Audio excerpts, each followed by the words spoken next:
کافر ہیں وہ مومنوں سے کہتے ہیں کہ ہمارے طریقے پر چلو اور ہم تمہارے گناہ اٹھا لیں گے، حالانکہ وہ ان کے گناہوں کا کچھ بھی بوجھ اٹھانے والے نہیں۔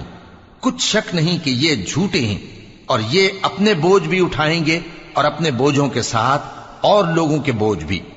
اور جو جھوٹ یہ لوگ گھڑتے رہے، قیامت کے دن ان کی ان سے ضرور پرسش ہوگی۔ اور ہم نے نوح کو ان کی قوم کی طرف بھیجا تو وہ ان میں 50 برس کم 1000 برس رہے، پھر ان لوگوں کو طوفان کے عذاب نے آ پکڑا اور وہ ظالم تھے۔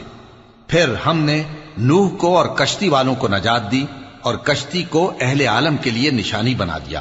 اور ابراہیم کو یاد کرو جب انہوں نے اپنی قوم سے کہا کہ اللہ کی عبادت کرو اور اس سے ڈرو، اگر تم سمجھ رکھتے ہو تو یہ تمہارے حق میں بہتر ہے۔ تم تو اللہ کو چھوڑ کر بتوں کو پوجتے اور جھوٹی باتیں بناتے ہو۔ جن لوگوں کو تم اللہ کے سوا پوجتے ہو وہ تم کو رزق دینے کے